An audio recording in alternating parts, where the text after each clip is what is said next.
Hi everyone, welcome to another episode of Design Time with me, Benjamin Krudwig. This is episode number 24, so thank you for everybody who, they're returning viewers, and anybody who is new to my channel, welcome to Design Time Podcast. This is a podcast generally about all things fiber arts, so knitting, spinning, weaving, crocheting, that sort of thing, and since I am a designer, I tend to have that kind of bent towards my content. So generally, I don't make a lot of other people's projects. So you won't see projects that I'm knitting that are made by other designers. And that's not because I don't like other designers. It's just that I am busy working on my own stuff, that it doesn't leave much time for me to work on other people's things. So this week, I actually have a pretty packed episode. Last time I recorded, I didn't have a whole lot to show or say. However, I think I am going to make up for that in this episode. So, it's Saturday, October 8th. So we are officially in fall. It's autumn, sweater weather, which I am super psyched about. And it's basically a time for all things woolly.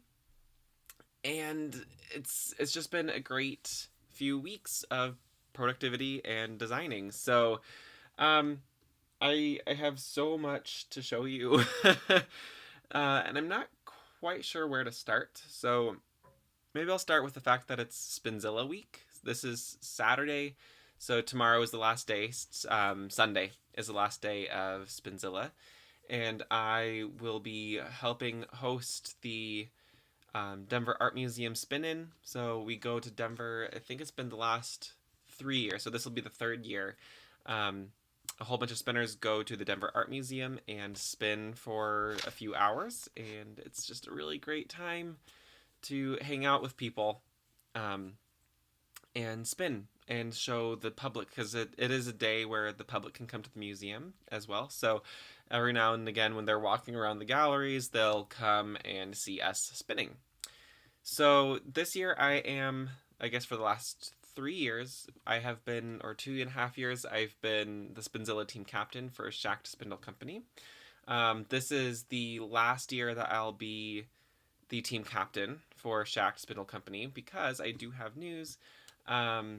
My last day at Shacked is next Friday, October 14th, as I have started working for Stitchcraft Marketing. So I am a new account manager at Stitchcraft Marketing, and we do marketing for various companies within the fiber arts community. So it's my job now to handle some of the accounts at Stitchcraft. So I'm really, really excited.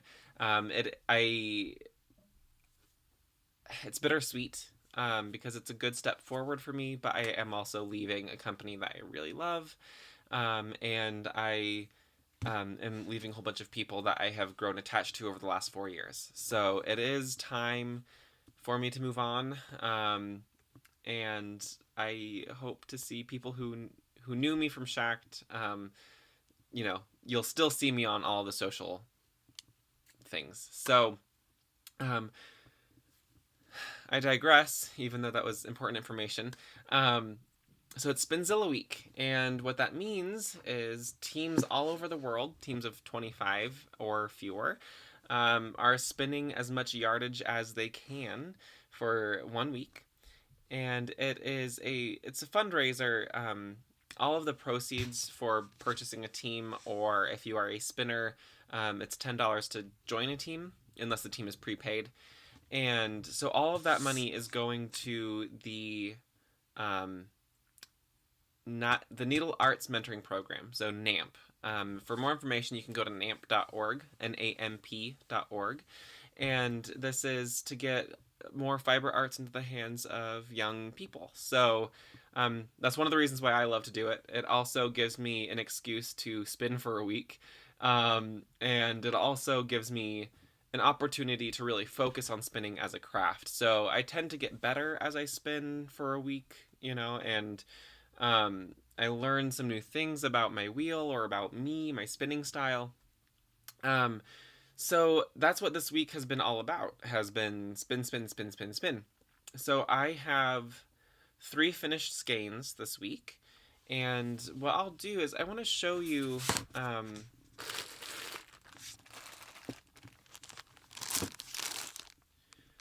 I won a contest on the Ashland Bay Facebook profile.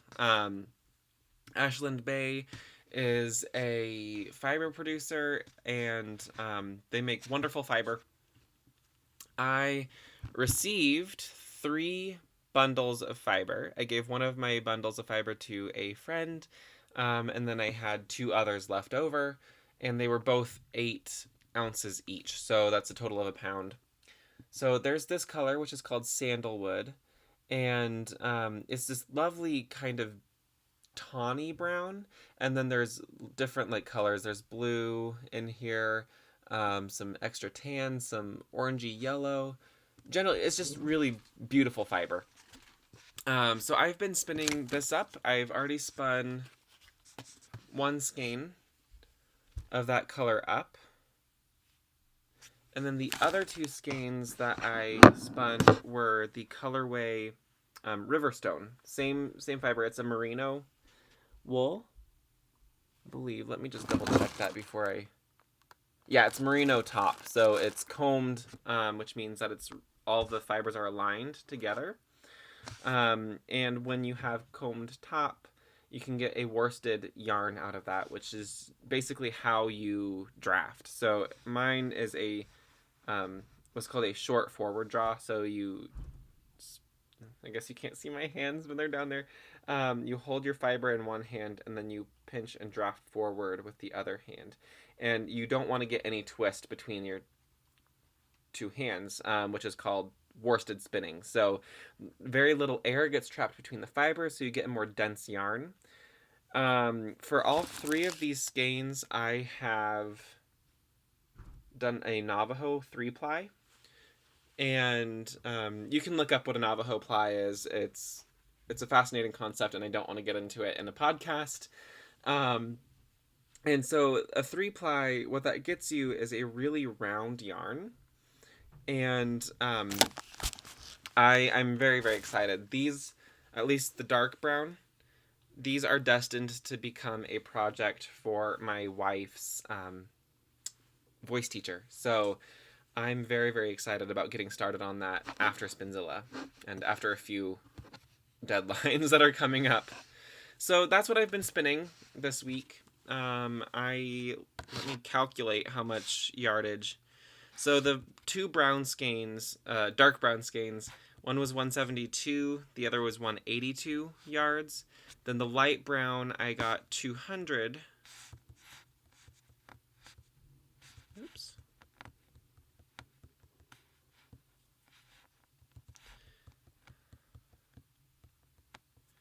So that's 554 yards total. However, I get to count my singles and then ply. So since I have a total of 554 yards and they're all 3-ply, I get to multiply it. Oops. So I have a total of 2,216 yards spun for the week. I wonder... I think that means I've broken a mile of yarn. So once I finish, I have 4 more ounces of this fiber, which I'll probably take care of tomorrow at the art museum. I should have a pretty hefty amount of yardage under my belt. And really this year I didn't go for competitive spinning so much as I wanted to make sure that I spun a really consistent, beautiful yarn. And I think I have accomplished that so far. And I'm very, very excited to start making something with this yarn. Something that I like to do now, I learned this from Beth Smith. She's a famous spinner in the industry, is a sample card. And what that is, I don't know if she does this, but I put a sample of the actual fiber in a plastic baggie. And then here are some samples. Here's the fiber, Ashland Bay Merino, sandalwood. I used the shacked matchless with a medium whirl. I didn't count treadles per draft, so that's something that I didn't keep track of, but I do have my singles, a 2-ply, and a 3-ply on this card. So if I wanted to recreate this yarn, I could with the information that I have here. So yeah, I'm going to start doing more of this and have almost like a recipe box of yarn recipes. So another really exciting thing that I wanted to talk to you about is I had some projects that I couldn't show you for a while, and it's so hard to not be able to share things, but when you're writing for magazines, they're going to be publishing it, so I can't show it off. However, now I can, because guess what? Spin and Knit is out. If you are a spinner or a knitter, this magazine is going to be great for you. So if you're a spinner and you knit, great. If you're just a spinner, you can learn how to do different types of spinning in this.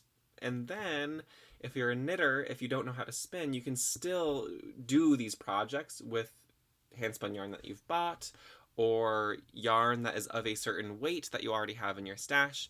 So like this hat on the front is a beautiful colorwork hat that would look great in commercial yarn. The exciting thing is this hat is made out of handspun. Wow! So I have 2 projects in here. And what I'll do is I'll show you the projects in the magazine. I'm not going to go into super detail, but here is the yarn that I spun and the hat project. It is the Montadale Beanie. The instructions on it are on page 44 of the magazine. And then the other project is this gorgeous shawl that I called the Kelp shawl. Yeah. So this is the Kelp shawl. And this is a hand-spun bat that I made using silk and tencel and wool. And it's just really, really great. The instructions for that are on page 82. And you can read a little bit about how I created the bat and how I spun the yarn. There is a bat recipe in here. So it does give you exactly like how much you would need of each fiber type to create the exact bat. So the fact that this is in my hands also means that I probably got my samples back, which thrills me to no end. So I wanted to show those to you today. So the hat pattern is just a beanie, so it's a really close-fitting hat. It's this lovely yellow color. So I spun the yarn. This is Montadale, which is a breed of sheep. And then I dyed it with turmeric, which is a spice heavily used in like Indian food spices, or Indian food. Indian food. Woohoo! It's only been like a month since I've last recorded, but sometimes my brain is just like having issues. So this is the tiny little sample that I had left for the fiber. This is a woolen spun, so you can see it's really fluffy. But I wasn't very consistent with this. The reason why I hand carded these into roll logs before I spun the fiber. Once I spun the fiber, I dyed it.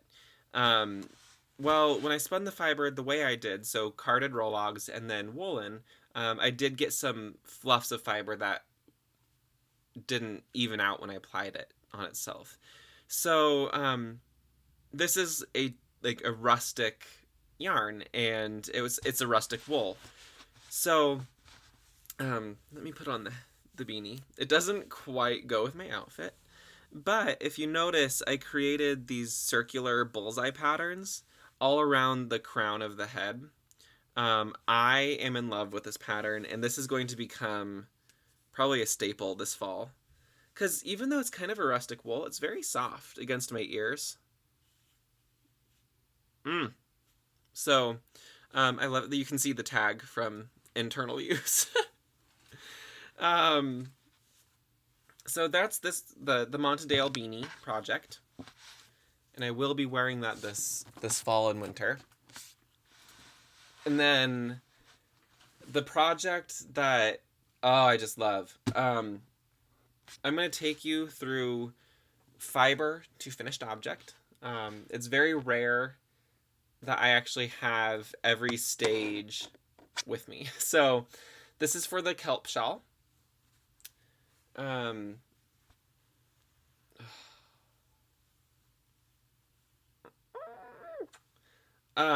As I get fiber all over my beard and in my mouth.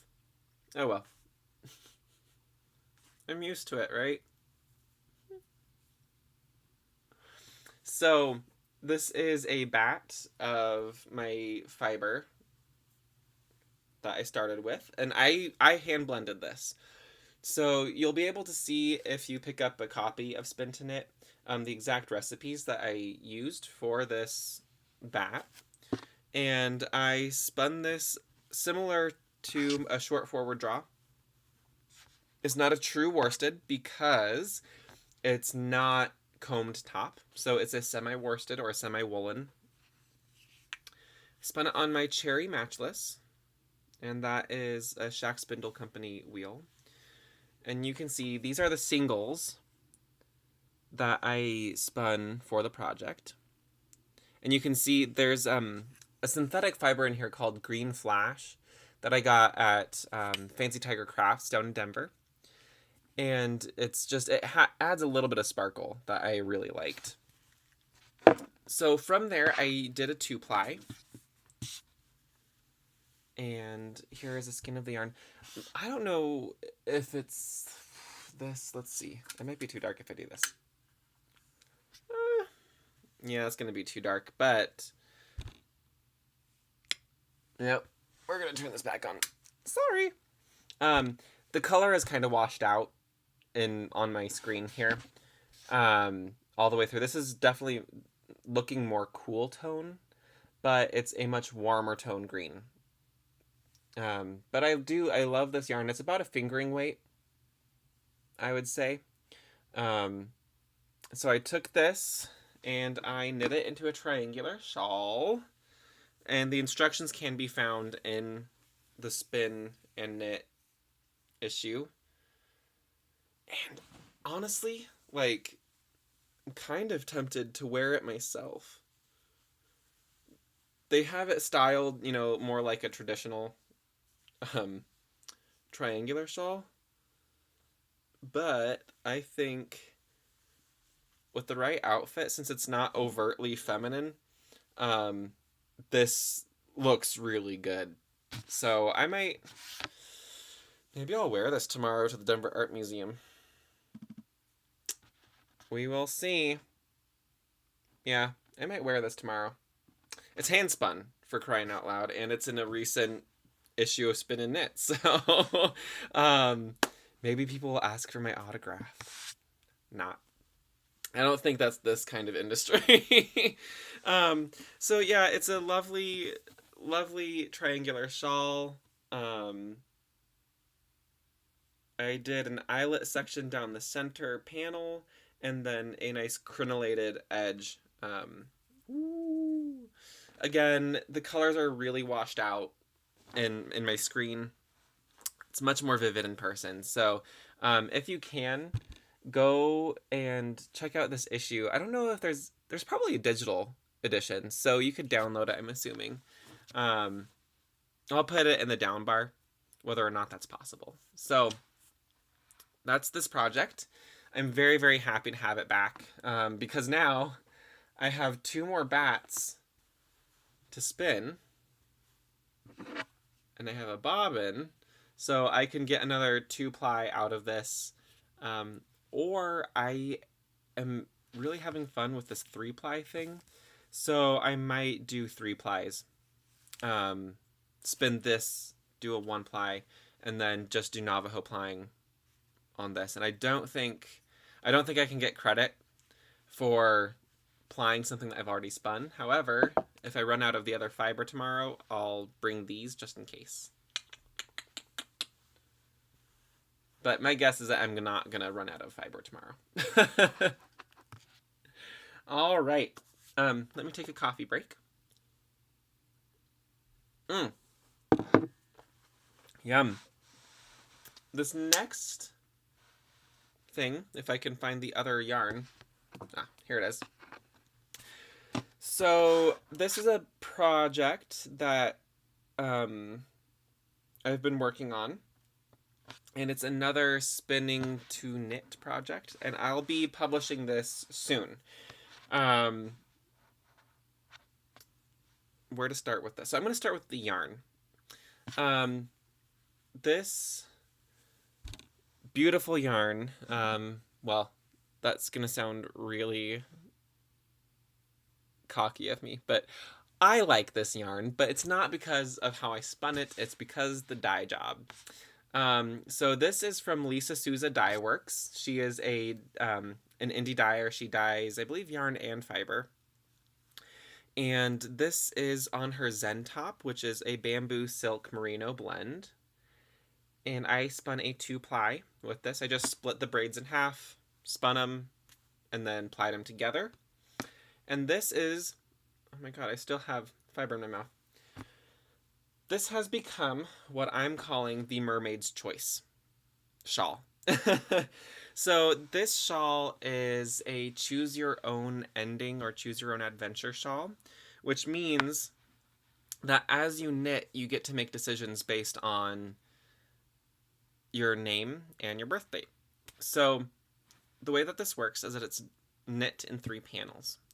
The first panel is based off of your first name, so it's A through M is 1 stitch structure, and then N through Z is another stitch structure. The second panel is based on your last name, and so A through M is 1 stitch structure, N through Z is another stitch structure. And then we go to panel 3, which is knit based off of your birth month. So if it's an odd number, then it's 1 stitch structure, and if it's an even number, it's another stitch structure. So I knit one for my wife, Ariana, and I don't know if she'll wear it, but maybe she will.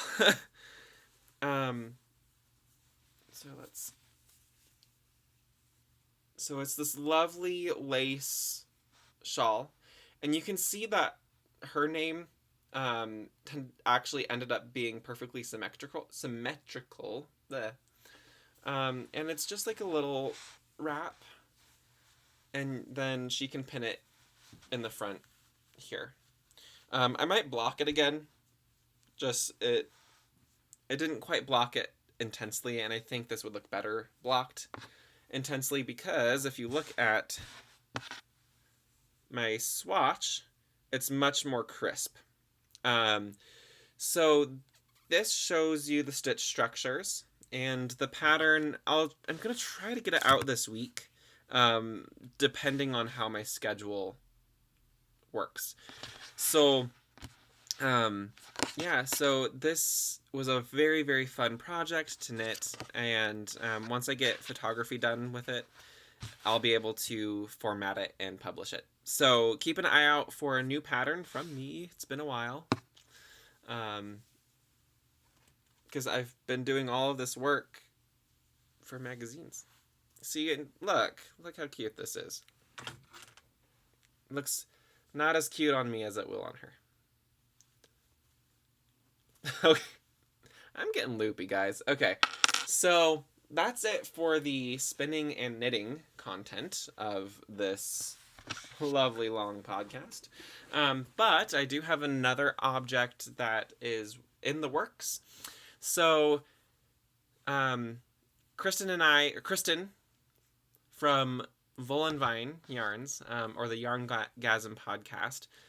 I always get like ahead of myself. So it's like, oh, Kristin and I, and then maybe you don't know which Kristin I'm talking about. So yes, Kristin from the Yarngasm Podcast and Wool and Vine Yarns.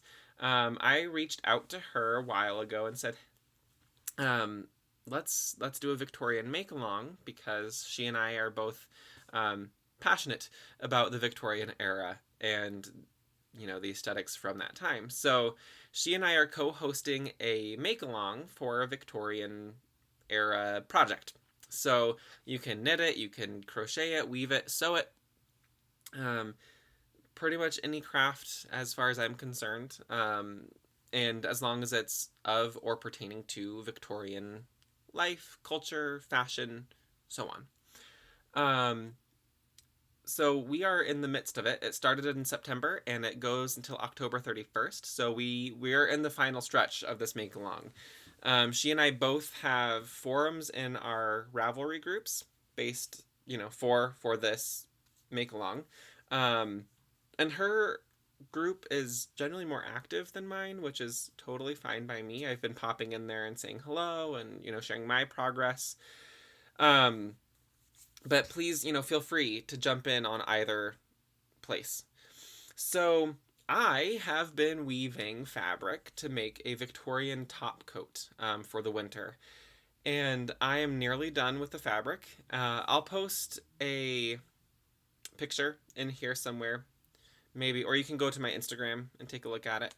But I am nearly done with the fabric. So you can't really see it because it's in the dark, but my loom is right behind me, right here. It's all folded up right now to keep it kind of out of the way. But I think I only have about maybe a yard left to weave. And once I cut it off the loom and wash it, I'm going to start making a muslin. No, I'll show it on a future podcast. I did a little DIY that was a lot of fun. So once I get a muslin made and pattern pieces created, then I'll be much more confident cutting into my hand-woven fabric. Because the last project that I made with my hand-woven fabric, I sewed it from a pattern. So I knew exactly how much yardage I needed. I knew exactly what pattern pieces to cut out. And the issue there was that my fabric had a definite direction. So it's a twill, but it was like a pointed twill that was made looking like scales. So I had to make sure that the scales were all pointing in the right direction for the front, and then I made a hat, and so I needed to make sure that they were facing the same direction there. With this project, it's going to be similar because it's twill stripes. It's called Snakes in the Ivy. It's a pattern that I made up. I might put that on my website. So I don't want to cut into my fabric until I know exactly what pattern pieces I need. And I can't quite do that until I make a muslin. So that means making the body and then the sleeves. And I'm going to make it about like thigh length or a little bit longer if I can help it. And then I needed to figure out, you know, how I'm going to do the closures, etc. So, yeah, that'll be going on. I don't know if I'll finish the project by October 31st, but the yarn will definitely be done. I do have a couple of projects that are coming up due soon. So I don't want to... My jacket pattern is not going to be published by anybody, so it's not on a deadline. I am much more concerned about deadline work when it's coming up rather than fun work. So yeah, so you'll see it soon. Maybe I'll show you the muslin when I'm done. I've never made a muslin, but there's a first time for everything, right? So that's it for the crafting content. However, I do want to put this bug in your ear. I'll be posting a review soon here and on my blog on the Knitter's Pride Royale set. So it comes in this really adorable Paris mon amour, so that's Paris my love in French, and it's beautifully embroidered on here. Though I'm not a huge pink or mauve fan, I really, really like the needles. So I can see past the pink, you know, even though I'm a dude and I'm not always like the most masculine dude, I do like, my greens and blues, as stereotypical as that sounds. So the thing is, though, it's beautifully made, and I think it's, I don't know, like, oh, you know who would love this case? Kathy Canuel. So if you're watching this episode, I'm not sure if you even watch my podcast anymore, you would freaking love this. And I thought of you just now, like going, oh, who would like this? And, everybody. And then the needles are great, and I'll give a further review on it. And then I'll also be doing a review of the Knitter's Pride Circular Needle Protectors. So I haven't tried these before. However, I'm always pretty concerned about, jabbing a hole through my project bag. And with some knitting needles, I just throw them in. But with, I'm using these, or I use my Knitter's Pride carbons, and their tips are sharp, which is why I love them. But, some of my project bags that I've made are not the most puncture resistant. But anyways, yeah, I'm excited to try it out further. I'm working on a knitting project that you'll see, let's see, today's the 8th. So you'll probably see it no later than the first week of November. I may wait. That whole election thing is coming up, and I don't know if I want to post it the same week as the election, so we'll see. We'll see how that goes. So yeah, I've got a lot of great things in the works, patterns for you guys to knit. If you are watching this today or tomorrow, so today, October the 8th, or tomorrow, October the 9th, I am having a flash sale in my Ravelry shop for the 5 Fathoms Deep hat, which is a cabled hat, and the Staghorn Hollow scarf, which is a cabled scarf. Because I'm in love with cables. It reminds me of winter and the fall. So I was like, hey, let's spread the love. Those are for free today and tomorrow. And then tomorrow, midnight Mountain Time. So October 9th, midnight Mountain Time, the sale ends. So they'll go back to being whatever prices they are. So get them while you can.